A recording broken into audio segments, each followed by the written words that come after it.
COVID-19 situation. As we all know, India has blatantly violated international laws, bilateral commitments with Pakistan, and even trampled its own constitution on 5th of August 2019 by revoking the special status of IIOJK granted under Article 370 and 35A. However, this does not stop here. India launched an aggressive campaign on a number of fronts. To be specific, India introduced new laws, particularly domicile law and land laws, the prime objective of which is to change the demography of the state from Muslim majority to Hindu majority. As has been witnessed, India also intensified its military operations to intimidate Kashmiris, continued the military siege of Kashmir, particularly in the Kashmir Valley. First, after revocation of aforementioned articles, then on the pretext of COVID-19. This long military siege has affected Kashmiris in many ways, and particularly inflicted huge economic losses. The purpose was crystal clear: to make Kashmiris bow down and accept the change India has been introducing.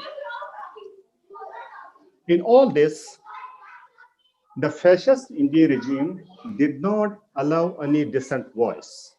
The condition of pro-India political parties and their leadership is before us. Even human rights activists and media were not allowed to report the truth. Closure of Amnesty International offices, crackdown on different media houses and journalists, imposition of unlawful activities prevention act, or the example is before us.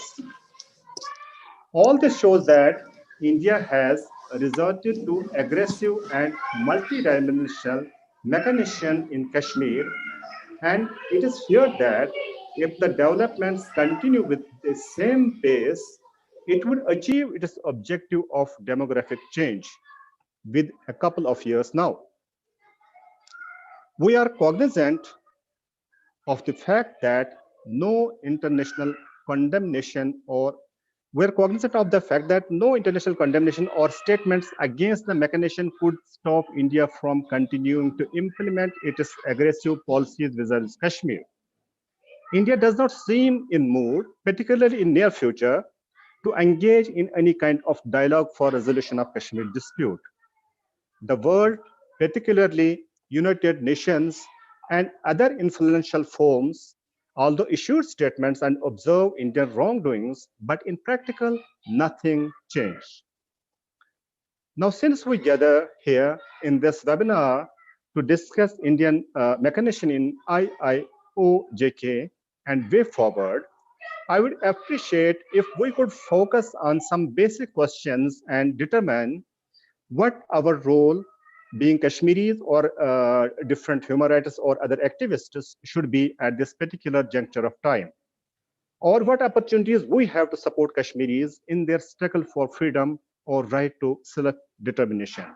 I just want to pose just a few questions before you, so that we can analyze them and we can find some solution. We can discuss them in this interactive session. So, question is, how can we resist or help Kashmiri people living inside the occupied Kashmir to resist such aggressive policy initiatives as taken by India? Number two, most of the webinar participants, as I can see, have been working abroad since long. For our understanding here, what is the quantum of understanding of Kashmir dispute in Western countries, particularly Europe? Do they take it another issue of human rights, or have they deep understanding of its political nature? Third one, do you feel that World powers have a realization of urgency to resolve the Kashmir dispute without any future delay. Number four, what specific measures could be taken to pressurize India to accept disputed nature of Jammu and Kashmir and take steps for its settlement? Then if you look current situation, currently people of IOJK are facing violent brute force, bullets, pellets, power, tear gas, shells, black laws, jails, harassments, torture, brutalities, custodial disappearances, fake encounters, curfews, restrictions, political injustice, lawlessness, and all types of barbarism, what we can say. So what next India and its armed force can do? What will be their next inhuman and military might act against the unarmed people of Kashmir who are struggling for right to self-determination? And finally, how would you describe the current phase of Kashmir movement and at what stage is this Kashmir dispute now? I thank you all. Now I go to Beg Sahab again. He would coordinate. Thank you very much, Ashraf Wani Saab, for giving comprehensive briefing over it. So I would like to request Barrister Prabhu Saab, do you think that international community is playing its role regarding Kashmir? If not, why? Beg Saab, thank you. I think Wani Saab's preliminary remarks were very crucial, and then those need to be responded to. But it would be helpful, as I see myself as the oldest person sitting on the panel here, hear from all the young people first, and perhaps based on my experience, particularly on international scene, I may be able to wrap it together. So preferably, Beg Saab, if you don't have any objection, I would like to hear everybody else first.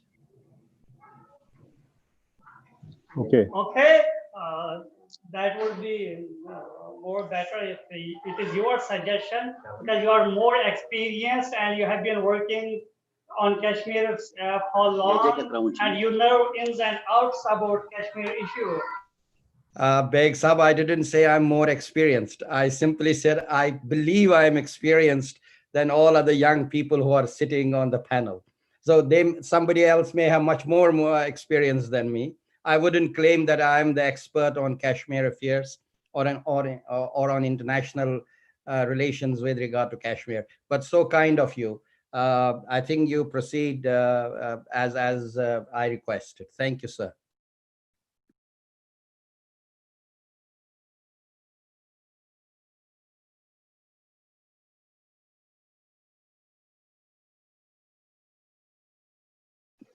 Beg Sahab, you're muted. We can't hear you.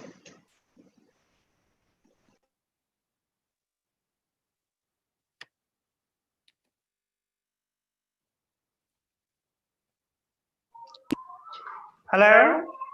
Now can you hear me? Yeah, that's better. Yes, we can. Yes, hear. Okay. Shabir Ahmad Dar Saab, I'd like to ask you, what is the collective responsibility of Kashmiris living inside Kashmir and outside Kashmir? Because as Ashraf Wani Saab were saying that how India is abrogating our laws, how India is doing each and everything against Kashmiris in occupied Kashmir. People are being tortured, they are being killed, they are being putting behind bars. So what is the collective role of Kashmiri people, whether they are inside Kashmir or outside Kashmir? Beg Saab, again, forgive me for my intervention. I need to speak to Shabir Saab directly. Assalamu alaikum, Shabir Saab. I have seen you after probably 20 years. Exactly. We are seeing one another after 20 years. I'm very delighted to see you, sir. All my regards and respect for you and for your colleagues. I remember those days which I spent with you here in London and then in Den Haag. Thank you, sir. I do remember also. I do remember, and I cherish those days. Thank you, sir. Please carry on, sir. Thank you. Bismillahir Rahmanir Rahim. Assalamu alaikum wa rahmatullahi wa barakatuh. To all our sons of soil who are displaced but are working tirelessly because this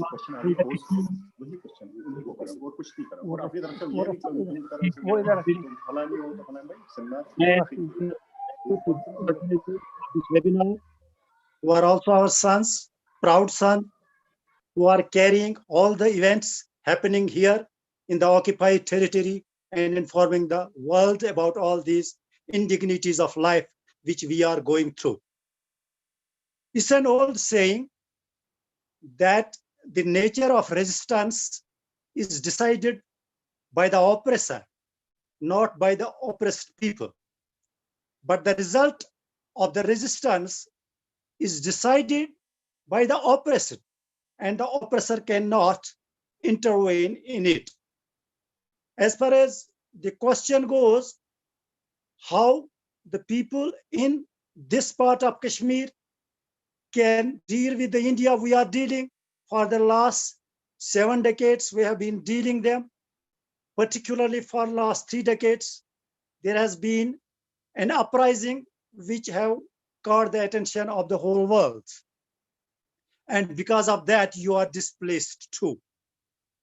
The consequences here which we are facing because of the legal demand which we have put forward to Indian occupiers and to the international conscience is the brutalities one can experience, is the days of apartheid the African people faced, is nowadays the same situation as is going in Gaza, as is going in Syria. We are no different than them.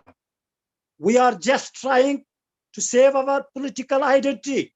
We are trying to get only that which have been promised to us by the United Nations, which has been promised to us by the first Prime Minister of India. And we are not asking for the stars.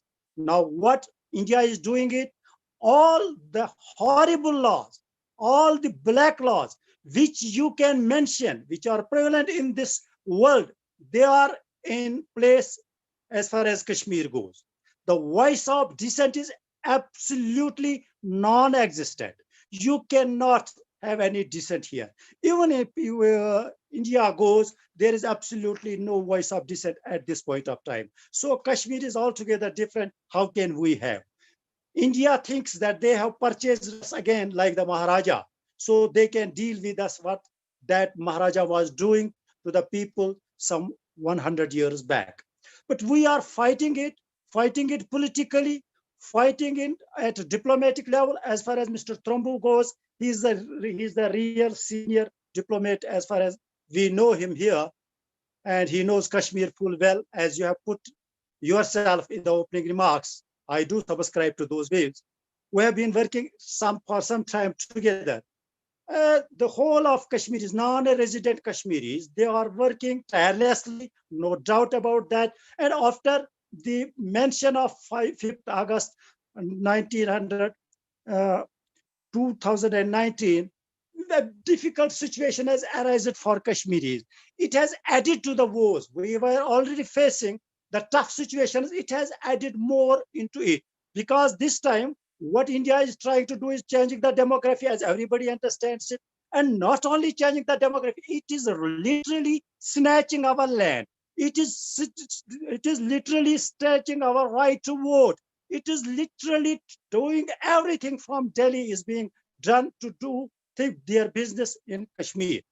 And we are being caged, what we call it, caged. We are being caged like anything.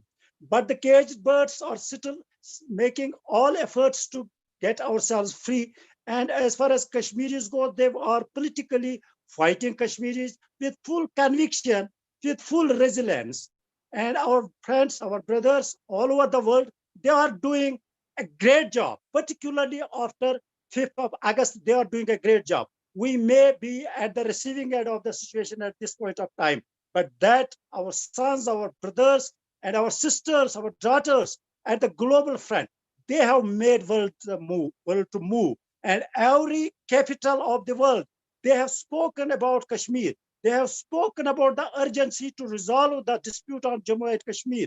They have stood with the people of Jammu and Kashmir. And as far as the human rights goes, it's the spurious point in circulation as far as IIOJK is concerned. But our friends, and particularly Mr. Trumbu, who has been working on this front, they have made the world to move, get up to the situation and react, and made many references against India, against its dealing of the human rights as far as Kashmir goes. So as at this point of time, we are bolstered, our morale is very high, our all the ambassadors, they are working very hard and they are working effectively. And our great lawyer, Pakistan, its establishment, particularly its prime minister, they are doing a great job. They are making world understand the urgency and the need to resolve the dispute on Jammu and Kashmir. This resistance will continue till it reaches to its logical conclusion, and nobody on earth can stop this, because what is destined is destined, and we are coming up with all those decent methods to change the destiny at this point of time for us. And for that, we are very thankful to our all the sons, proud sons, all the Kashmiris, non-resident Kashmiris who are working for this cause. I think I have made up my point.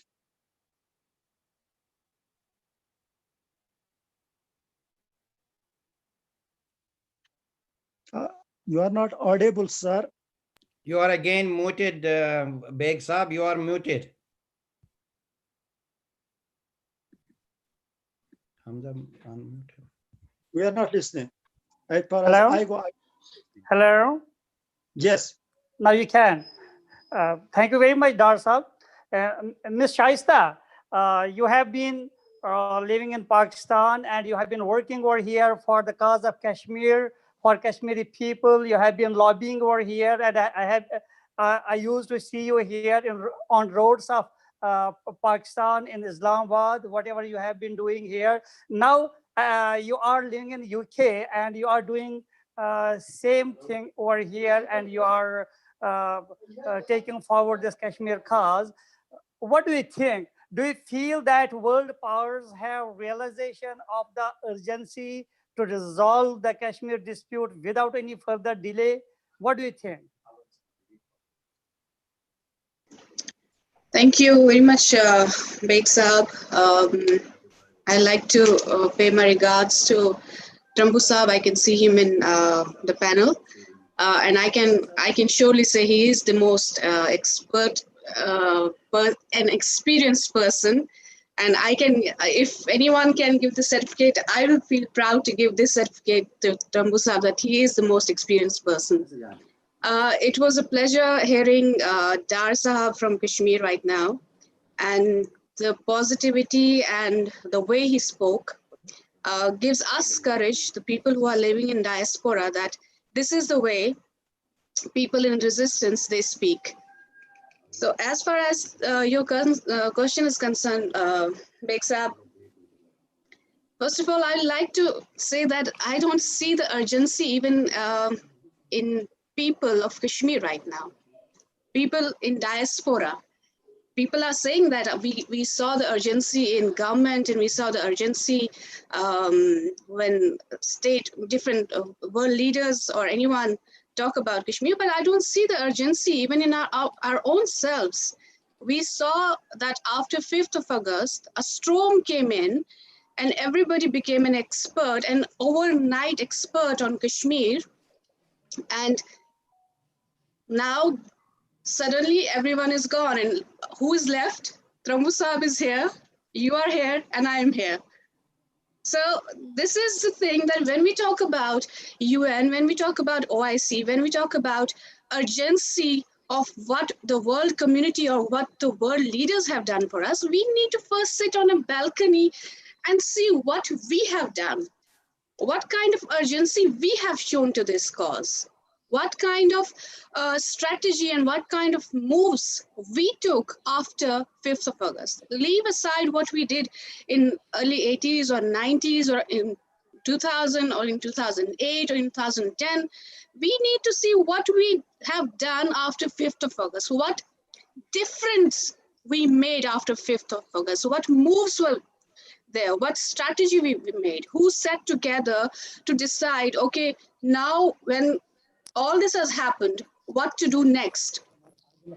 Because we are saying that there's demographic change is going to happen. We are saying that Kashmir identity, our identity, is at the edge of losing. We are saying that genocide is going to happen. Genocide alert is already being issued for Kashmir.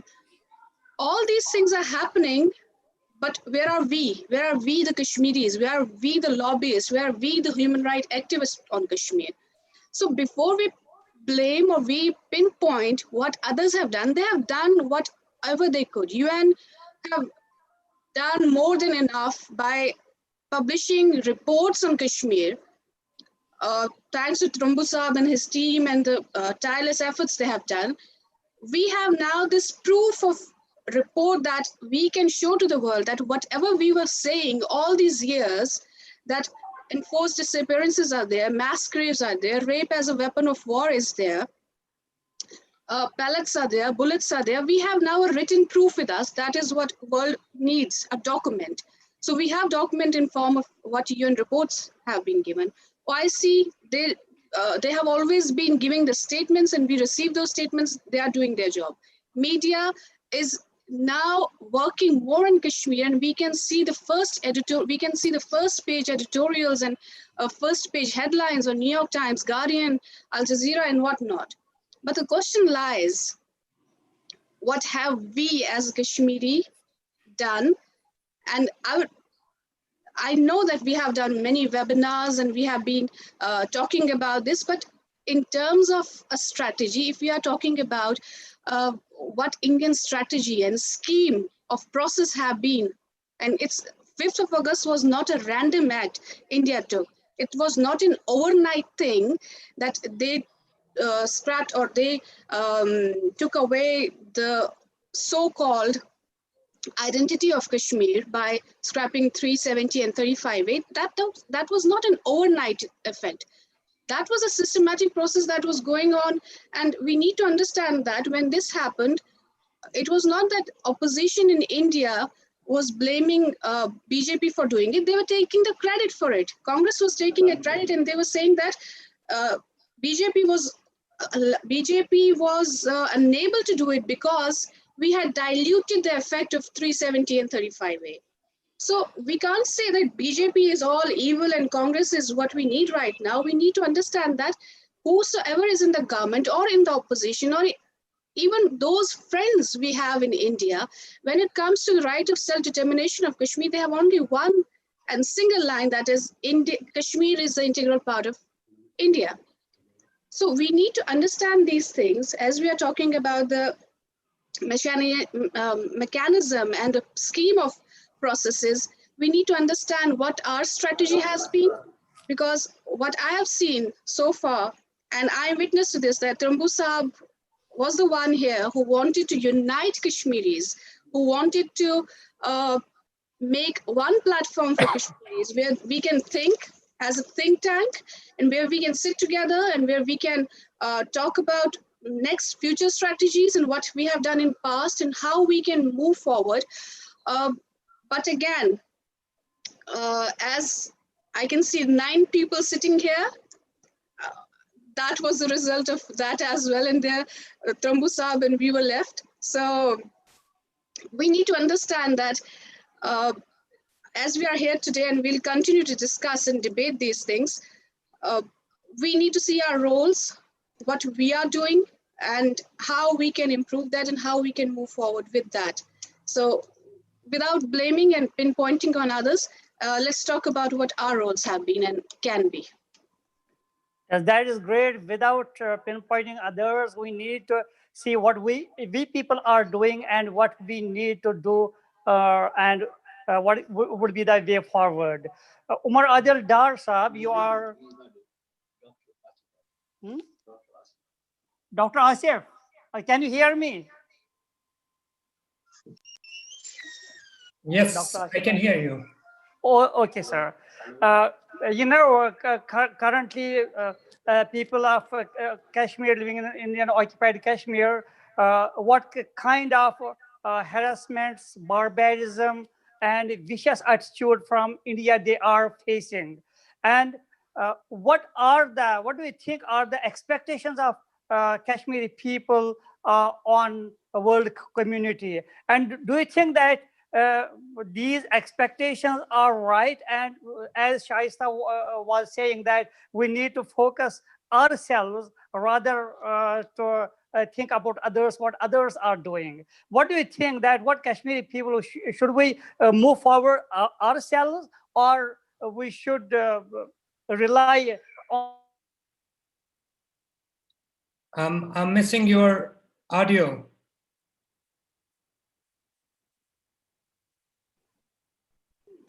Now, can you hear me? Yeah, that's better. Now, my second part was that as Shaista Saki was saying, that we should focus on this Kashmir situation ourselves, and we need not pinpoint others, what others are doing for us. We need to be focused ourselves. What do you think that Kashmiri people should do? Should they move forward this strategy ourselves, or we should pinpoint others, or and what others can do for us? Do you think that international community can play any role for us, what we have been expecting for decades? Assalamu alaikum, and thank you for inviting me. I'm a very practical man. I don't make plans. I feel the ground, then I speak what the ground speaks. This is how I work. I'll come to the sister Shaista later, but let's be clear what our agendas are. What is the India's plan? What should be our response? And how we are going to overcome it. Look, we cannot live in a fool's paradise anymore, thinking that India is going slow. 70 years, Kashmir is suffering. 100,000 deaths, 12,000 rapes, and all of them have been done just with three motives. The simple motives are the three simple basic ideas which India is working on. Number one, it wants to do the demographic change. Kashmir seems to be the only territory occupied by India which is Muslim dominant. This cannot be accepted. This has never gone well, neither with Congress, nor with BJP, nor as an Indian community as a whole. Kashmiris sometimes on and off have been hoping that things might go well, but it's not actually the idea. The India with a softer Hindutva with Congress, or with the harder Hindutva with BJP, the plan is clear. Change the demography of Kashmir. We cannot we cannot sleep over it time and again. The second important fundamental, which India has been working very clearly over the last 70 years and very nakedly in the last 1 year, was to disenfranchise the Kashmiri Muslims of their rights and the economic stability they have. 9,800 crores of rupees was just lost in last 1 year. That's not only shameful for a occupational force which is working in India, but it is detrimental to the core. It is detrimental to the core of the small population like Kashmir. And number third important thing, let's understand, because I'm a doctor, I always put my profession and try to understand the work. Let's diagnose what is wrong on ground. The problem is that you are hearing me? Yes, yes. Yes, we can hear you. If Yeah. other people can mute, then we can hear you clearly. Okay. So the plan is simple. Kashmir is sitting on an earthquake, a volcano ready to erupt anytime. The genocide is knocking at our doors. We cannot lie to ourselves anymore. I mean, all those people who are thinking this is not going to happen have forgotten 1947. And India, don't think the media will give you a coverage. Don't think that the international media is looking and things will change. Nothing changed 5th August. We are still one and more than a year has passed. 2G is still there. They have not converted it to 4G, not to talk about the atrocities and other stuff. World might have done something, but it doesn't count on ground. I mean, our 1% population has been wiped out from the face of the planet in last 30 years. 100,000 deaths. It's not a joke. And what I don't blame anybody, but there are a lot of factors which work on this. So Kashmir is again sitting on a genocide. What India is waiting that they want to correct their relationships worldwide, and then they will run the race. My point is, we are not going to sleep over it. This is recognition of the problems. These are the India's plans. But my point is, we are not going to sleep over it. Let's plan it out. What should be our targets to work to counter it, to resistance, to put up a resistance. For example, I always define two categories of Kashmiri Muslims. The one is the people living inside the Kashmir. The other is the Kashmiri diaspora. Remember that the whole Kashmir community is not a big population, so we need to know our limitations all the time. So we cannot run the race on our own. We need to focus on our friends. We need to know who are the friends. We need to know who are the enemies. Let's be very clear. I'm very worried about these confusing situations and other stuff. Let's talk about the people in Kashmir, what they can do.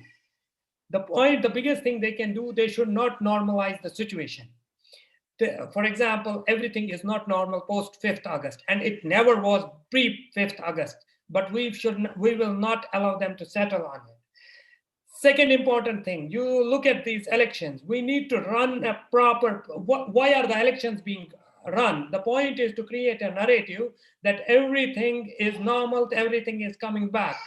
Another important issue is that we don't need to accept their DDC educational, these DDC exercises. Another important issue is we don't need to accept tolerate their, sorry, I have a bit of disturbance. Sorry. Can I mute it for a minute?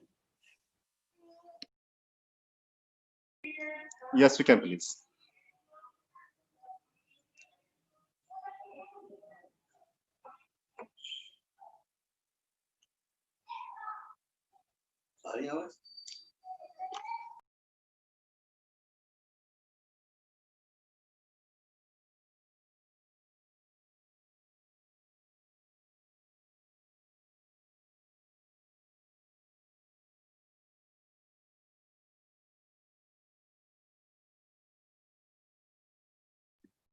Beg Sahab, I think you continue with another speaker. That would be preferable. Okay, Trombu Sahab, I think Dar Sahab has got some, he will be back, inshallah, we will be listening from him. Of course, if you look at this... can I come back? Oh, yes, please. Sorry, I am extremely sorry. If you look at the other exercises which the government has been doing on ground, it's like sports activities being run by the agencies. I think we need to boycott it. Kashmiris on ground have only two choices. They need to decide either they stand with the freedom or they are against it. There is no third choice that we cannot have a mutual agreement with the government of India. We have to be very clear. We cannot live in confusion for another 30 years. And after 30 years, we'll find there are 90% Hindus and 10% Muslims. The rest have been either leaving the place or have been eliminated. What's the job of the other people who are well off? I think we need to give them a social help, like Baitul Mals. They need to be created everywhere because the plan of India is to make us dependent on them, and so we will be left penniless and begging. So this has to be countered on ground as well as from the diaspora. Coming to the diaspora, I really appreciate the work done by Mr. Trambu, Mr. Shawl. They have been tremendously working and looking. This is what exactly I am telling. Looking at our lobbying, we are a small population, one of the smallest populations on earth. And the diaspora, the lobbying has been still terrific. But what my concern is, the diaspora needs to focus on the help we can provide to the ground. Unless the ground does not breathe, no international activity, no international platform is going to help you. The ground needs to vibrate. The ground needs to breathe. The ground breathes, so the platform can be provided for the international lobbyists to work on it. My concern is we need to, the diaspora, the biggest job for the diaspora is to get connected back to the ground, to put the whole process in synchronization and let the world go ahead. My sister, when I was talking in the beginning, my sister Shaista, she was talking about what Kashmiris have done. Believe me, if you, I have left Kashmir. Last time I visited Kashmir was 4 years back. When there are more than 1 million forces on your doorsteps, it's very difficult to breathe. It's from the ground. I'm not talking about the diaspora. I'm talking about the ground. 1 million people, 1 million armed boots at your doorsteps. It is, I mean, you cannot breathe. Every family has a policeman outside, has an armed man with a clear objective to kill you, to harass you, to molest your woman. They are on your doorsteps. I mean, it needs a lot of courage to stand against it. And that is where the role of the diaspora comes, to lobby, to know the friends, to tell the people of Kashmir back down that you are not alone. We are with you, fighting for the cause, and let's go ahead. Thank you very much. Thank you for allowing this conferences where we exchange ideas with each other. I have a very clear narrative. I don't know everything. I come here to learn. I come here to share my experience. Without hurting anyone, I'm not pinpointing at anyone. It's the same point. We need to work on it. We need to work with each other and to put the platform right. Thank you very much. Thank you, Dr. Saab. Thank you very much. Of course, we are here to share our feelings and share our ideas with each other, so that we may lead towards some coordination, some coordinated efforts that may help us in bringing some what sort of so to help Kashmiris in achieving their right to self-determination. Ashur Saab, can I just add a clarification here? Just a clarification. Yes, please. Yes, when I said we need to see what we Kashmiris have done, because I'm a Kashmiri and everyone here is sitting as a Kashmiri. I was talking about Kashmiris outside Kashmir, because I know I can't demand, or I can't even utter a word what Kashmiris who are inside Kashmir on the ground. I can't say that they are not doing enough. They are doing more than enough. They are giving their lives. They are giving their blood.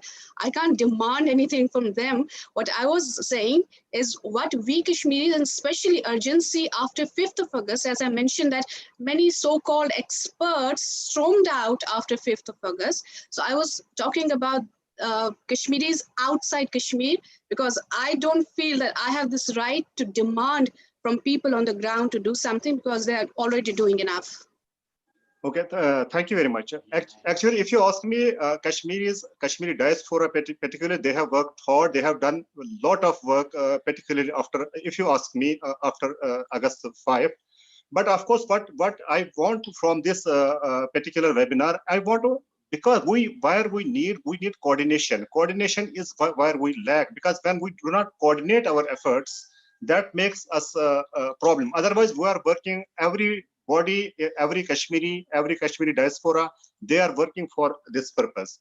So I would like to Iman Haider, if she can add some to this, but particularly if she can tell us about how in the Western world, how is Kashmir taken? for me, being in Islamabad, I think Western country, there is a concept as it is like a human rights issue. They don't perhaps want to indulge in its political dimension. Whenever they take it as a human rights issue, not a political problem of Kashmir and people of Kashmir. Please, Iman Um, Haid. Thank you so Iman, much. Iman, just 1 minute. Can you, Vanessa, please, if we could have a time limitation, because you have still lots of speakers and you have already now Okay, gone okay, about sir. 50 minutes. Please, sir. Okay, Thank okay, sir. Okay, Beksa, please manage it. Time manage. so thank you so much. I'm really glad that I'm honored to be a part of this discussion, and thank you so much for the enlightening views. I would firstly like to start off by saying that I personally do not think that the international world is paying Kashmir the attention that it needs, because even if you look at something as simple as freedom of expression or the right to information, these are very important rights in the world, and they've been given by a lot of international conventions, which India is also a part of, and so is Pakistan. So and we have a lot of mechanisms in these conventions through which we can sort of take our issue in the international world, and these conventions can sort of let's say organize and see what a particular state is doing. But in our situation at hand, nothing is being done in terms of India and how it's taking away fundamental rights of Kashmiris. I would also like to sort of give a historical perspective, especially after reading a lot of tweets on Twitter, which mentioned how it might be financially beneficial for Kashmiris if Indian people are able to buy land or invest in the land. So we've often seen in history examples of regime taking control of territories, and that way shrinking economies and disrupting growth, the way it's happening with Kashmir. And in 1900s, the increasing American influence in Latin America led to what the sociologist Oscar Lewis would term as a cycle of poverty. And that way, in that particular area, future generations didn't have access to the tools and the resources to live financial, stable, and socially happy lives. So if we look at the illegal Indian occupation of Jammu and Kashmir, we see such long-term impacts. And if the world does not intervene, destability in the region threatens an economic scenario we've already seen in Venezuela. Future generation of Kashmirs will have lost their identity due to the abrogation of Article 370. This will inevitably result in a loss of opportunities for the Kashmiri people and will force many to flee their homeland. If someone thinks that the introduction of Indians in Jammu and Kashmir will boost economic activity due to money flowing in and thereby providing Kashmiris with a better economy, I counter by asking whether American money flowing into Latin America made lives better for the average person. Here, perceptions of people play an important role, as people before me have mentioned. Indians would prefer Indians, and thus it's again a cycle of poverty, which will perpetuate in Kashmir, the way we've seen in other areas such as Venezuela again.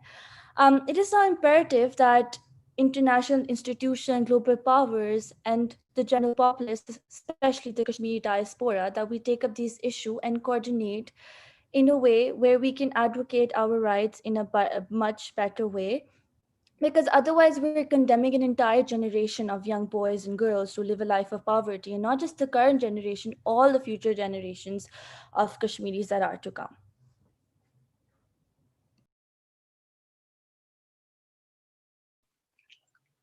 Okay, thank you very much. Thank you very much, Iman. Thank you for your comments.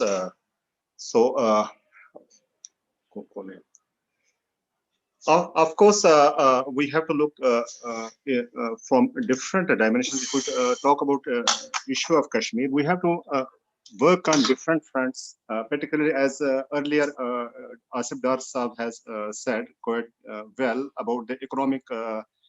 I have also mentioned in my presentation earlier that India is trying to inflict huge economic losses on people of Kashmir, and that is why it wants to make them bow down before its might and deprive them of all those rights.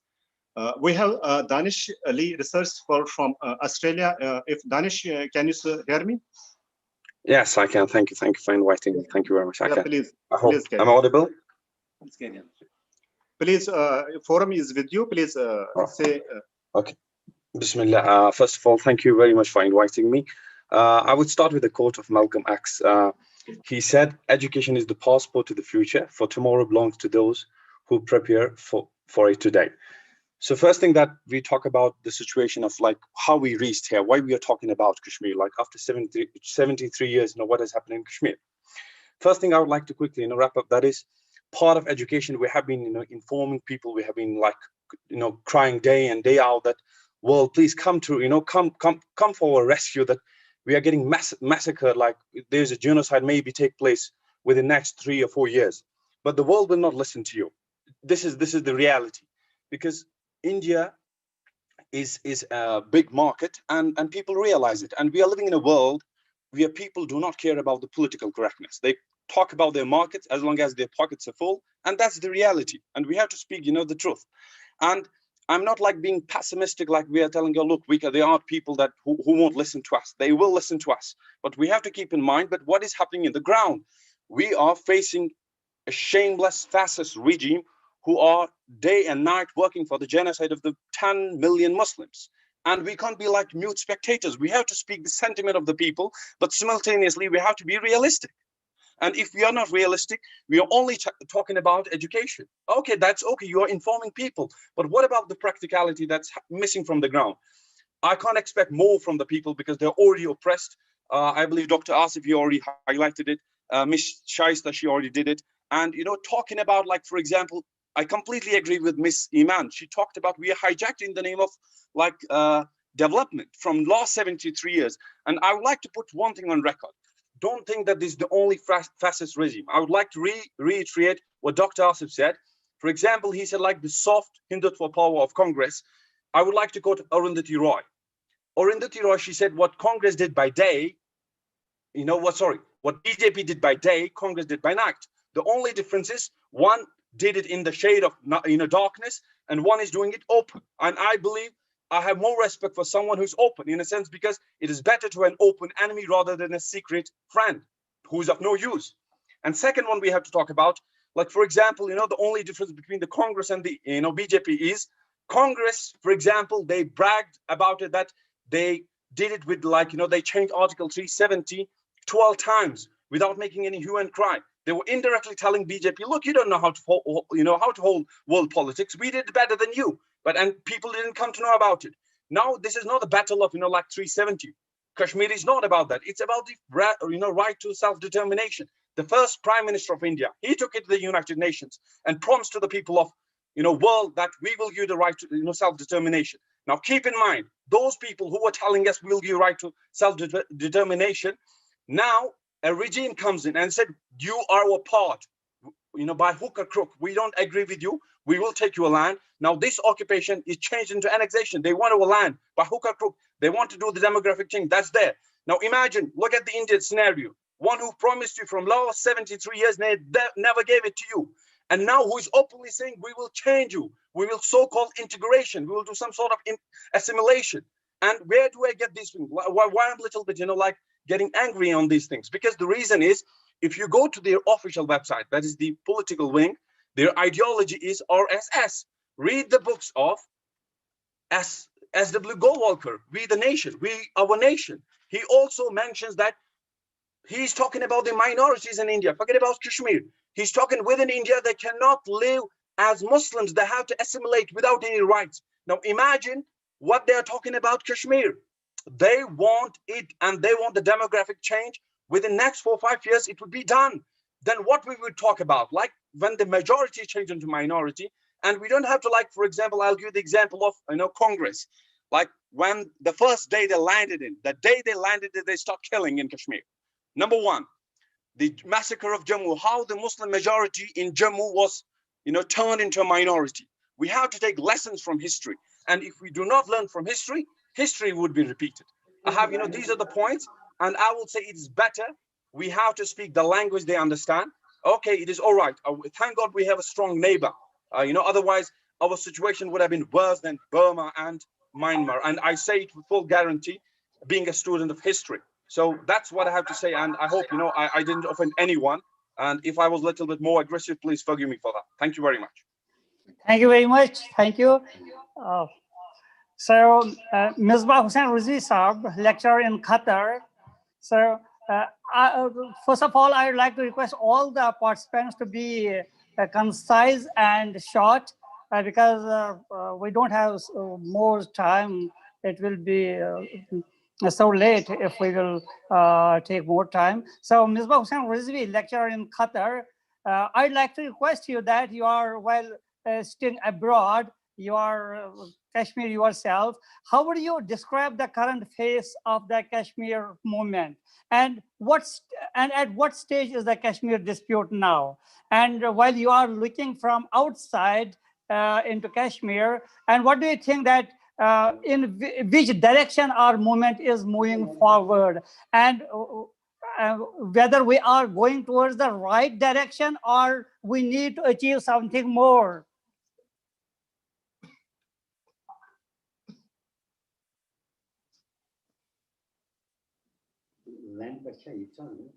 Hello?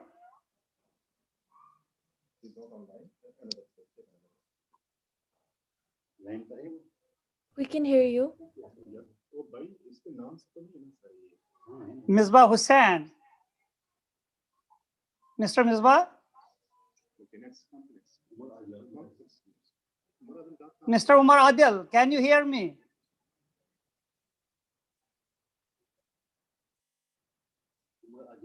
Umar Adil Dar.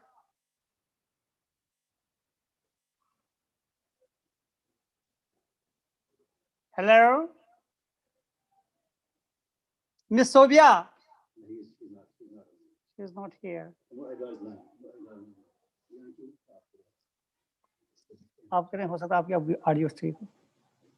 Mr. Umar Adil, can you hear me?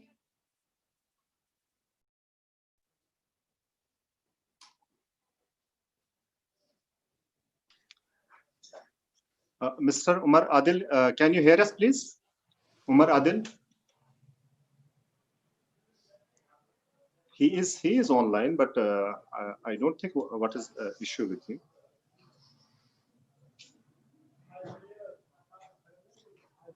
Umar Adil, can you hear us? Yes. Yeah, please. Umar Adil, did you hear my question? My dear great friends. My Did you hear my respected question? person, Mr. Rais Saab, and another Mr. Trumbu Sahab, Mr. Shabir Dar Sahab, and other great personalities. Assalamu alaikum. Did you hear my question? I'd like to repeat it.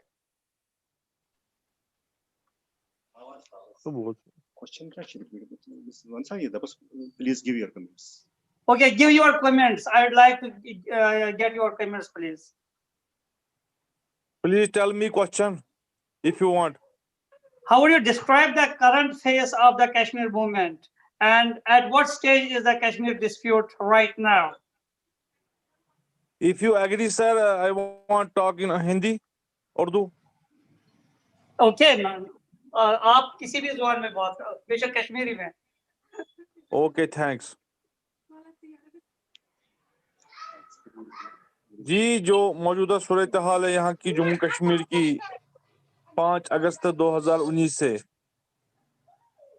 जी इसमें आपने जो webinar रखा है कि इसके मुतालिक कुछ खदशात है कि आप बैठ के कोई ऑस्ट्रेलिया से है, कोई यूके से है, कोई दीगर ममालिक से बात करना चाहता है, लेकिन मेरा जो नजरिया है इस पे कि खाली कमिट करने से या बात करने से कोई असर नहीं होगा इस पे. It is my personal view of point. देखिए प्रैक्टिकल जो ऑन ग्राउंड है, जिसका अभी हंट है यहाँ, पॉलिटिकल जो हंट है यहाँ पे, पॉलिटिकल सिचुएशन की गई है, राइट ऑफ स्पीच जो छीन लिया गया है. तो इस पे मेरा जो नजरिया है कि इस पे दुनिया के मुल्कों में जितने भी कश्मीरी भाई काम कर रहे हैं उनको इसके लिए एक मौसर आवाज बनने की कोशिश करनी चाहिए. हेलो जी, आप सुन पा रहे हैं मेरी बात? Yes, we are hearing you. Carry آپ on. آگے بڑھیے. صاحب ونان گژھو تُہۍ چھِو بالکل بوزان چھِ. ہاں جی، جو یہاں صورتحال ہے ابھی پولیٹیکل سپیس نہیں ہے. دیکھو یہاں 5 اگست سے کوئی جو مسئلہ کشمیر کے حوالے سے جو بھی بات ہو رہی تھی پلیٹ فارم کے ذریعے، حریت کانفرنس کے ذریعے یا دیگر پلیٹ فارموں کے ذریعے، وہ تو پوری طرح سے شرک کی گئی ہے. کوئی سپیس نہیں ہے. کشمیری جو عوام ہے، کشمیر کی جو غالب لیڈرشپ ہے، جو یہاں غالب اکثریت ہے، جو مطالبہ کر رہے ہیں 70 سال سے رائٹ ٹو سیلف ڈٹرمنیشن کی بات، تو مجھے لگتا ہے کہ پالسی کی وجہ سے، ہماری کمزوری کی وجہ سے، یہاں کی لیڈرشپ کی کمی کی وجہ سے میں یہ بولنا چاہتا ہوں کہ اس پہ ایک تاریخی اثر پڑ گیا ہے، جو ہم ابھی اس دلدل سے نکل نہیں رہے ہیں. میری گزارش ہے آپ دوستوں سے جو بھی دیگر ملکوں میں بیٹھے ہیں، وہ اقوام عالم کا پریشر گورنمنٹ آف انڈیا پہ ڈال سکتے ہیں، تاکہ کم سے کم ایک چیز ہو کہ یہاں پولیٹیکل سپیس دی جائے، یہاں رائٹ آف سپیچ دیا جائے ہر کسی کو. کم سے کم ایک ہم ڈیموکریسی میں آنا چاہتے ہیں، جمہوری طریقے سے جب ہم بات کرنا چاہتے ہیں تو اس پہ بھی قدغنیں ہیں. تو یہ ذمہ داری ہے دیگر ہمسایہ ملک کے، جو ہمارے ہمسایہ ملک ہے، یا دیگر جن ملکوں میں بیٹھے ہمارے کشمیری بھائی، ہماری بہنیں، ان کی بھی ذمہ داری بنتی ہے کہ وہ اس کے لیے کوشش کرے، اسٹرگل کرے، تاکہ کشمیری عوام کو جو آج پولیٹیکل سپیس شرک کی گئی ہے، politically we are not safe, ہم کسی بھی طور سیف نہیں ہے یہاں پہ. ہماری جو بات ہو رہی ہے، ہم کسی بھی طریقے سے اپنے آپ کو انسیکیور سمجھ رہے ہیں. اس لیے کہ first of all political space, right of speech جو ہے، یہ 2 چیزیں یہاں پہ پرامن طریقے سے چلنے چاہیے. اگر یہ چھین گئی ہے تو آپ خود اندازہ کر سکتے ہیں کہ یہاں کی صورتحال کیا ہو سکتی ہے. کوئی یہاں لیڈر کامرو سے باہر نہیں آ رہا ہے آج کل. یہ صورتحال ہے. کوئی جو ہیومن رائٹس ایکٹیوسٹ ہو، چاہے پولیٹیکل ایکٹیوسٹ ہو، یا مین سٹریم کی آپ صورتحال دیکھیے. پی ڈی پی نے پرسوں ایک پروٹیسٹ کرنے کی کوشش کی ہے، جو کہ مین سٹریم پارٹی ہے، ان کو تو دفتر سے باہر آنے نہیں دیا گیا. تو حریت کانفرنس یا رائٹ ٹو سیلف ڈٹرمنیشن مانگنے والوں کی تو بات ہی نہیں ہے. یہاں پہ آپ پر یہ ذمہ داری ہے، ہماری بھی ذمہ داری ہے، آپ پر بھی لیکن ذمہ داری ہے کہ آپ اس مظلوم قوم کی حمایت کریں، ہماری آواز کو دنیا کے تمام کونے کونے تک پہنچائیے. ہمیں اس بربریت، اس ظلم سے نجات دلانے کے لیے آپ اپنی مؤثر آواز کو بلند کریں. شکریہ. Thanks a lot.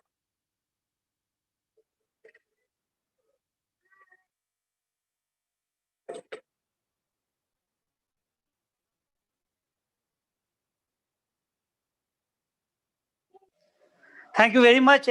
As you are giving the real and actual situation in occupied Kashmir, I'd like to request Barrister Trumbu Sahab.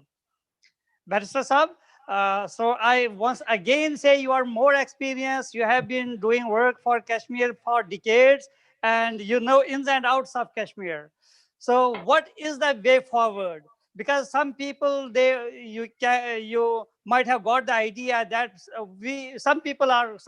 Kashmiri people are confused because some people think that we are going to achieve our goal within days, and some people think that we need to do much more. Some people are saying that international community is not doing anything. So what is the way forward, Mr. Trumbu Sahab? And what we people should do, what Kashmiri should do now? Thank you very much, Beg Saab. First of all, Assalamu alaikum wa rahmatullahi wa barakatuhu to everybody, especially Shabir Saab and Adil Saab, who are in the occupied territory. It is refreshing to see them, and it is refreshing really to hear them. And I really give a lot of credit to the organizers to make it possible that we have, possibly after 5th August, first time, a direct voice via this video conferencing, being able to speak to someone right inside the occupied territory. We are very grateful to the organizers. Beg Saab, thank you for your very kind remarks, together with all others, including, as I have always said, my very favorite Shaista as well. Those are very encouraging remarks. But what we have to do and what we have to see is what is the what we call as a reality check. First of all, Wani Sahab raised a number of questions. He has posed us about 6 odd questions. And I think in this intervention, I will be able to cover all of them. But very briefly, I want to go to some of the remarks before I give my analysis of the entire situation or the topic. Shabir Saab obviously made it absolutely in a very eloquent way. He put it that we are at the receiving end. That is absolutely correct. They are the people who are on the ground. Whether they do anything or whether they do not do anything, the very mere fact that they have engaged what Asif Dar Sahab said, 1 million Indian military and paramilitary forces. That itself is something very huge. And therefore, they are doing something when you have such a huge, probably the most militarized state, country, nation in the world. So that credit goes to them. And then where the government of India is engaged in such a huge way. You see, again, Asif Dar Sahab and I think Dani Sahab said, let's not fool ourselves. India is a huge, huge market, according to him, and it has a voice in the world. Of course, it's a member of G20 as well. That we cannot forget that. But yet, our population in the occupied territory is engaging, to use the words, the might of India in such a way that they are able to bring them to their knees in a way to change the constitutional promised laws in the state, to go to issue on almost daily basis various notifications, taking over Nuzul lands, putting leadership behind the bars, putting them under house arrest. That itself speaks volumes of our struggle.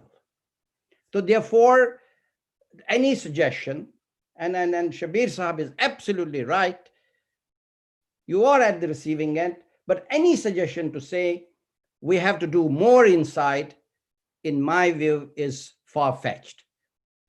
Our brothers, sisters, children, boys and girls, all of them are doing more than enough, and they are keeping India engaged, and they are keeping the might of the world, in that sense, what they call the biggest democracy of the world, engaged in Kashmir with total zip up and restricted to their homes.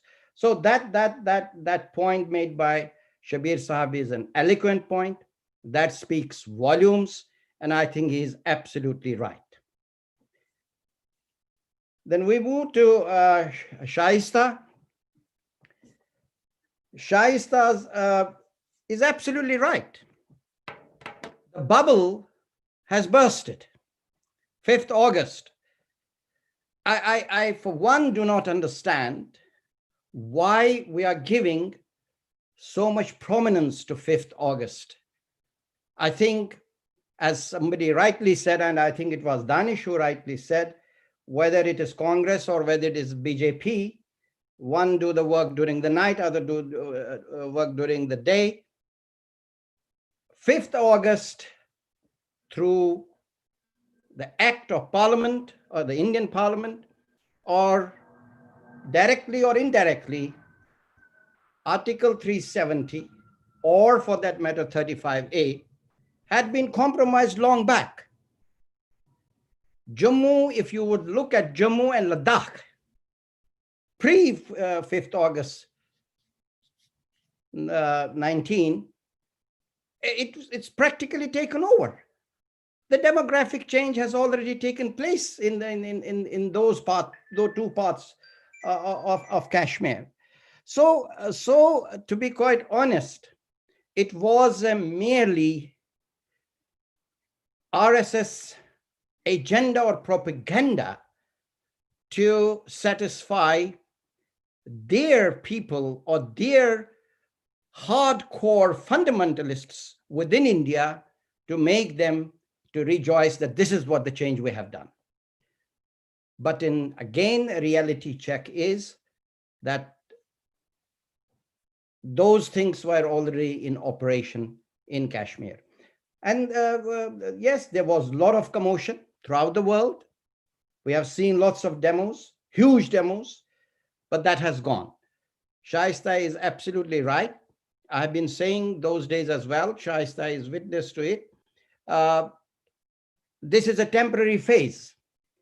The people had come out, and I personally appreciated that very much. But this is a temporary phase, and this is more related to people living in diaspora, Kashmiris living in diaspora, not having been able to reach to their loved ones in Kashmir. And once that is eased up, we will see lesser and lesser and lesser pressure within our constituencies in diaspora. And that's what has precisely happened. Once mobile started or social media started a little bit easing up, we have seen a somewhat reduction in our engagement in those numbers. But that still does not mean that we have forgotten anything, or that we are not still on the course. Yes, it was a temporary phase, and we have to take whatever it comes with the time. And if that particular event, 5th August, provided us an opportunity to raise the issue in a much more forceful way, it was good to happen. And perhaps the lockdown, to a large extent, has helped us in the world capitals. So those things, these things those happen, it may be temporary, but we got to take whatever advantage of the situation we can take in those given circumstances. Strategy not in place, that is what Shaista said, with very much respect. I do not agree that there is no strategy in place. Why we don't have a strategy in place? You see, no moment in the world, freedom struggle moment in the world, have absolutely any one coherent strategy or one coherent way of fighting the occupier. It is good to have one platform, or a coalition platform, I would say, rather than one platform, to have a coalition platform. But if you have different people working towards the same direction, that probably is not that detrimental as we see it. We try, yes, there should be a coalition, there should be an understanding of commonality, what we can pursue in the world politics, in the power corridors, in the diplomatic world. Yes, that is very helpful. But the strategy is what? The strategy is, and which everyone is speaking, whether he belongs to one political group or another political group, or one human rights group or another human rights group, there is one strategy and one narrative, which I will come a little bit later again, that is the right to self-determination. And I think we all who are even present here talk about self-determination, talk about the United Nations resolution. That is a common strategy. And that, I think, is something which is very common with all of us. Now, I want to go to Dr. Dar, Asif Saab, we are not living in fool's paradise. We definitely are not living in fool's paradise. I can tell you with certainty that we know our strengths and we know our weaknesses, to be quite honest. We know India's strengths and we know India's weaknesses. India may be a market power. India may be having the level of biggest democracy in the world, but India has its shortfalls as well. It's not a country which is without any major problems, apart from Kashmir, I'm saying. So therefore, we maybe what Shaista also reflected, it not so directly, a bit fragmented. But our strength is that all of us, including yourself, Dr. Dasab, that we are working in the diaspora with the relevant power corridors, influential people to raise our voices. That is our strength. And a lot of discussion during the post 5th August, a couple of meetings we held of the Kashmiris, a lot of emphasis was laid down on social media. Shaista was there, I think she remembers it. Of course, that is something crucial. So we are very active, even if Kashmir occupied territory has problems, they don't have social media access, they don't have 4G, they don't have 5G, they don't have the rapid systems of apps, but we outside in Kashmir are using the social media to the best of our ability to keep the cause alive, to keep the voice going. Of course, Iman gave us Venezuela examples and so on and so forth. It was very nice to hear her, and I understand that she is now in Lahore. Excellent presentation, excellent diversion of the thought, how we can much more make our work effective. I think these are my few of the remarks, what the various participants, these are very respected and knowledgeable panelists express their views. Now let me make a few other major comments. What are the problems we are facing? Let's see. We are being told many times, what is our narrative? I did say I will come back to it a bit later. And after 5th August situation, repeatedly we were told, we don't have a narrative. We don't know what we want. Do we want the restoration of Article 370 or 35A? Do we want anything else? To be quite honest, and being very straightforward, it's the Indian intelligence agencies that muddle our narrative. And we should never fall victim of muddled up situations. Why? Because that goes to their advantage. As I said, in our 70 years, we have seen many ups and downs of our movement. It has taken a different dimension since 1989. That's absolutely correct. That's absolutely right. But it has seen many ups and downs. Therefore, these phases of 5th August-like phases will come and go. 5th August is significant, but that is not our motive. Please do remember this. Constitutional guarantees is not the issue for us. Please do remember that. Those were constitutional guarantees given by Government of India to the leadership at that time. That had an advantage. Absolutely correct. The only major advantage of it was that there wouldn't be any settlements in Kashmir, Jammu, Kashmir, and Ladakh.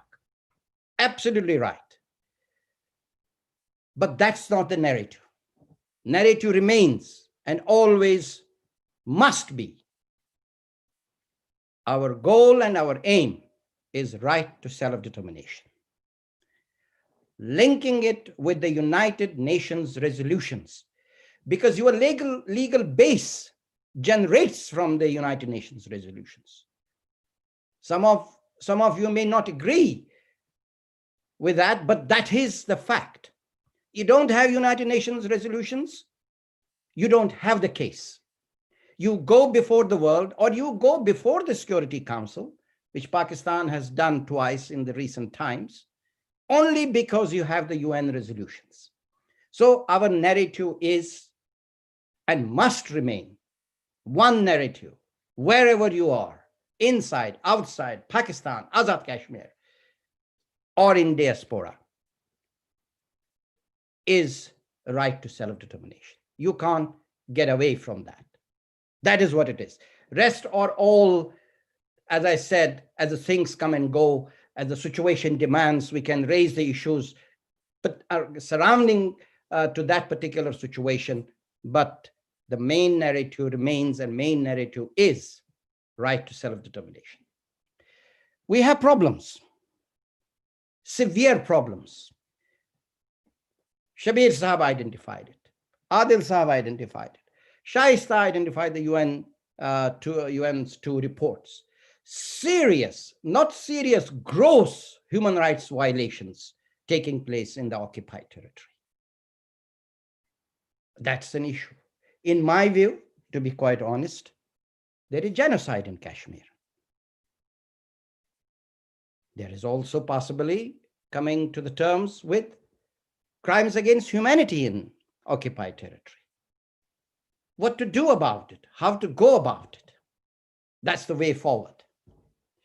These are serious issues. We have, as Shaista identified, two major reports of the UN. And it talks of everything. It talks of pellet guns, it talks of disappearances, it talks of violence against women and our children and our girls. Yes, this is a serious problem. And we must raise these serious issues on international fora. That is what is very crucial and important. And I'm pleased that at least intergovernmental organizations, UN is an international intergovernmental organization. The Office of the High Commissioner has recognized these, though remotely prepared reports, but those are very crucial reports. And you cannot simply ignore, and I emphasize on this thing, Organization of Islamic Cooperation reports. Even just a couple of days back, Niger, we had the Foreign Ministers Conference. Don't undermine, please and please, I tell to every Kashmiri, every our sympathizer, every our well-wisher, every our supporter, any activity, any document produced by any intergovernmental organization, do not consider it simply a lip service. A lot of work is gone behind it, and it is for that reason that those reports or resolutions or memorandums are coming forth. So therefore, that work is very important. And if OIC passes resolutions time and again, it has its relevance. If its Human Rights Permanent Mission for Human Rights publishes reports, it has its significance. If, for example, tomorrow UN decides, HRC, Human Rights Council decides to have a debate on Kashmir, these reports will matter. But if you have nothing, then they will say on what basis we should have discussion, debate, or any kind of sanction that we would want to apply. So this kind of work by the intergovernmental organizations is very crucial. And of course, European Union's work is very, very, very crucial. And even in these difficult days, European Union has been still at it. European Union intervened. There were a couple of journalists who were arrested recently following the 5th August thing. They intervened. Communications were sent out. There was some sort of relief. I know it for practical reasons because I have the letters. So this kind of work on human rights front is very, very crucial, and we should highlight. Of course, Adil Sahab very eloquently put it to you. There is no political space in Kashmir now. And that is very disturbing. Our very senior leadership is in Tihar jail. You must not forget that. Whether it is Yasin Sahab, whether it is Shabir Sahab, whether it is Dar Sahab, who's known as Bitter Karate as well, or Naeem Khan Sahab, or even the chairman of the bar, president of the Bar Council, all these people are in Tihar jail. We must not forget them. We have to raise these issues wherever we can. And then whatever is outside prisons, they are house arrested. May it be Gilani Sahab, may it be Umar Farooq Sahab, Mirwais Sahab, may it be other leaders, Bat Sahab, and so on and so forth. Shabir Sahab, we have been very lucky to have him here today, or Adil Sahab, we have been very lucky to have him today here, to be quite honest. And then overall, thousands and thousands of activists, Kashmiris, who are in prisons across India. So political space is very crucial. To all my panelists and those who are listening to us, please and please raise this issue that we must have political space in Kashmir. APSC must be there to function, and all our activists who are held in prisons across India must be released together with our political leadership. This is something which is very, very crucial. Somebody raised the economic issues. Of course, economy is the backbone of a country. And we have seen the devastation since 1989. 5th August onwards, maybe much more, because there is a lockdown. That's a different situation altogether. But billions and billions of dollars have been lost in Kashmir economy. And we need to raise this thing within the right forums in the intergovernmental organizations. This is something which is very crucial.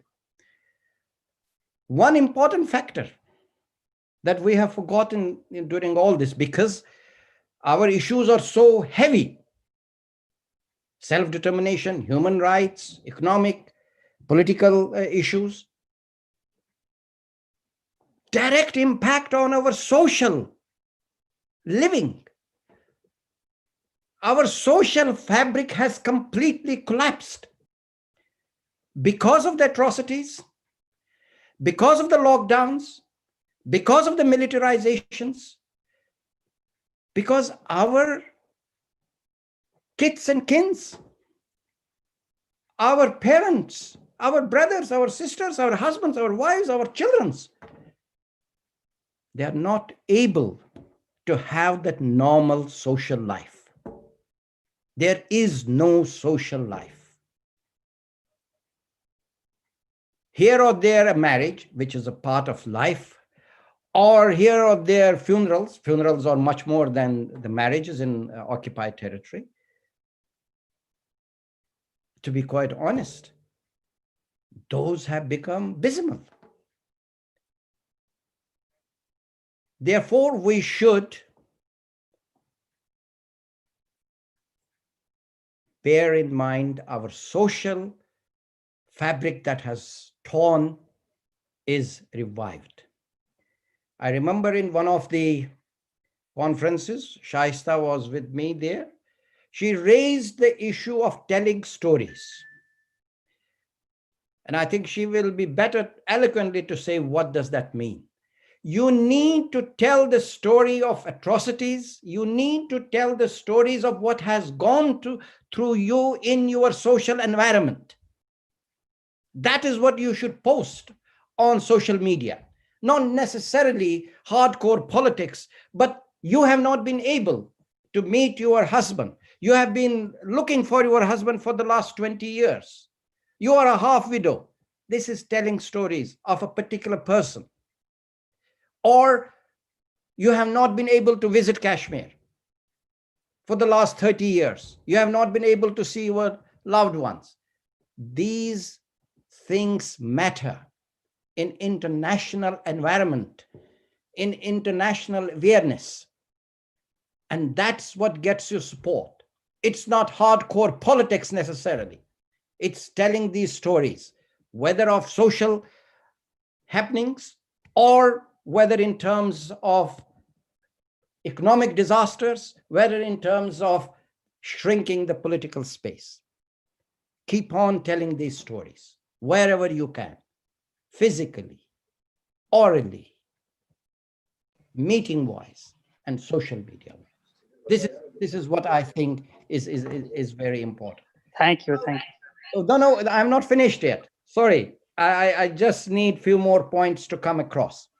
What is the way forward? I haven't said what is the way forward. You have lots of challenges. You have a fascist government installed in Kashmir, in Jammu, Kashmir, and Ladakh. Throughout India is a fascist government. A couple of days ago, I heard one of the TV debates here on BBC. One of the commentators described Modi as modern Hitler. You are dealing with that kind of a person in India, in occupied territory, and in Kashmir. So you have lots of challenges. Lots of projects are being floated at the moment in Kashmir. I think Shabir, Dr. Dar Saab said there are projects for sports, for youth, young people, and there is a very strong possibility that Government of India, with the help of some of the film industry, the Bollywood people, are trying to establish a film city in Pahalgam. That's what is my understanding. And there are other business opportunities which are being provided. Industrialists are still they are trying to bring in. These are the challenges. So what is the way forward? Very, very quickly. What is happening inside Kashmir? As I earlier said, they are doing enough. They don't need to do anything. It's our responsibility outside. What do we need to do? Very, very briefly and quickly. Aggressive diplomacy of all sorts. And it will take me another 1 hour to describe this, but just to put it, continue with the demonstrations. Demonstrations should never come out of focus. They must continue. Social media, continue with a very heavy level social media. And above all, you have a new administration coming in United States. Kamala Harris, who is the vice president,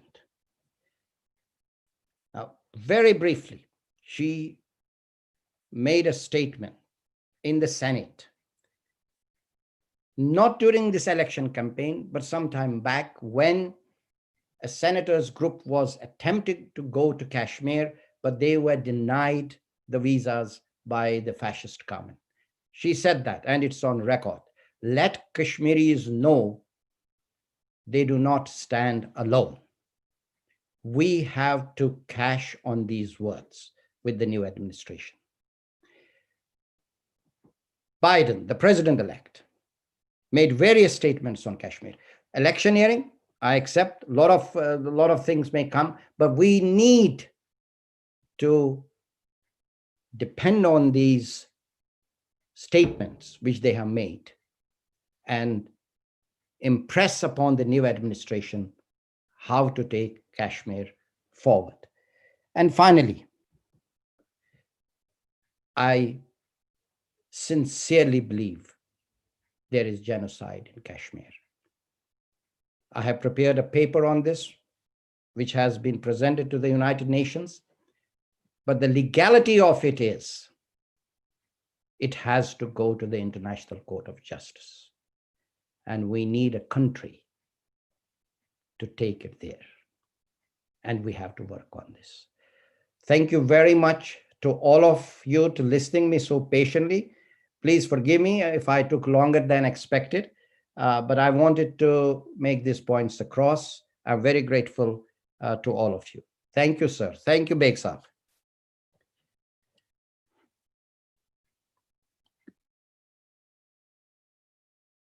Beg Saab, we can't hear you. We can't hear you.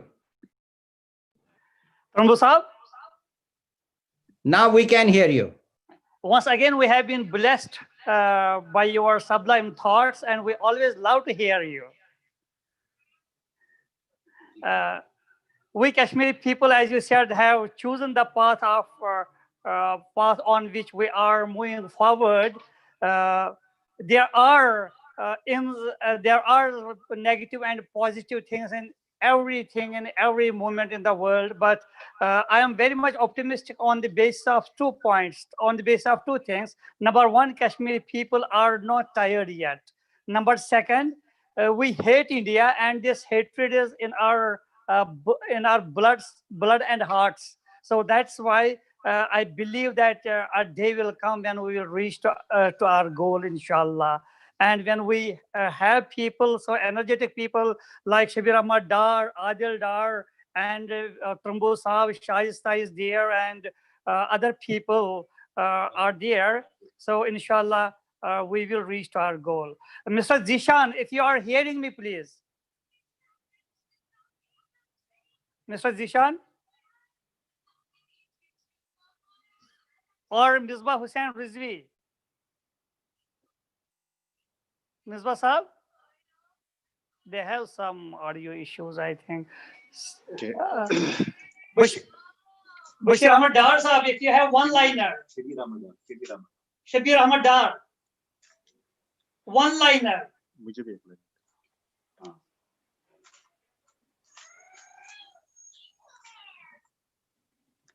Okay, Ms. Shaista, before Dar Saab. One-liner. When it comes to Kashmir, it's really hard to say anything in one line. But yes, what Trumbu Saab said, I like to repeat that. We need to show that urgency in ourselves as well. We need to go to the power corridors as well. We need to let people know our stories. Storytelling, we may feel like it is not a new thing, but storytelling is really important, where we can tell that people who are living in occupation and people who are in exile, we need to let people know that even the people who are living in exile go through the trauma of occupation. They go through, if Nabi Beg Yunus is sitting in Islamabad, he has seen the death of his parents and he was not able to attend them. If Trumbu Saab is sitting in London and doing work for Kashmir, but he was unable to attend the funeral, and he's unable to attend the joys and the sadness of his family.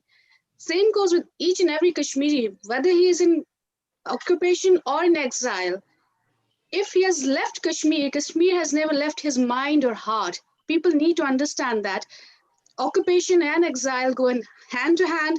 We have our stories, we have our own side of stories. We need to tell to the people that this is what a conflict does to the nature of people's life. We need to let those stories come out and let people know that this is a tragedy people of Kashmir are going through. Thank you. Thank you. Iman Haider, one-liner. Miss Iman, if you're there, I would you just, can hear. I feel like, yeah, I think Tirumbu Saab summed up everything very eloquently and perfectly. So I would just like to say that we just need to fight and stay strong and fight for this cause. So, thank you, Iman. Ashraf Wani Saab, he is also sitting beside me, and I'd like to request him to conclude the views. No, thank you very much. I am not going to conclude. Basically, I have one basic question because Tirumbu Saab is most senior among this panel this time. So basically, when we look at India, it has adopted some sort of very aggressive policy and multidimensional policy. Particularly at a time, we see after 5 August 2019, it is working on multi-fronts against Kashmir. We have seen the land laws, we have seen the homicide laws, etc. Now we say that right to self-determination, of course, it is our narrative. Right to self-determination is our narrative. This is the basis. Maybe we can coordinate. Maybe we can. This is all Kashmiris what they want. But what do you think, Tirumbu Saab, if the Indian moves go with the same pace? And at one time we are demanding right to self-determination, and other thing we are seeing that demographic changes are happening in Kashmir. If it goes with the same pace, I think within 2 or 3 years there might be a lot of change demographically. What will be the question of right to self-determination at that time, sir? Yes, I want some sort of clarification from you. Thank you very much, Wani Saab. But to be quite honest, demographic change. The big question is that likely to happen? There are lots of other reasons behind it. Logistically and legally, they might have taken the steps. Practically, how far it is going to go is dependent on lots of surrounding circumstances. And I do not believe that even this fascist government will be able to materialize such a great change demographically in Kashmir. There are lots of reasons for it.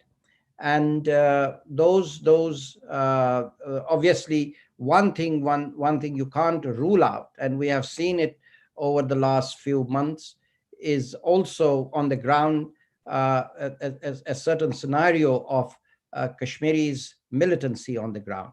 Whether that is going to likely to help government of India to have the demographic change so rapidly as is suggested by you in there is somewhat which is very difficult to perceive. But overall, as I said, it's not the end of the matter that Article 370 or 35A is now rolling in the way that the change will take place.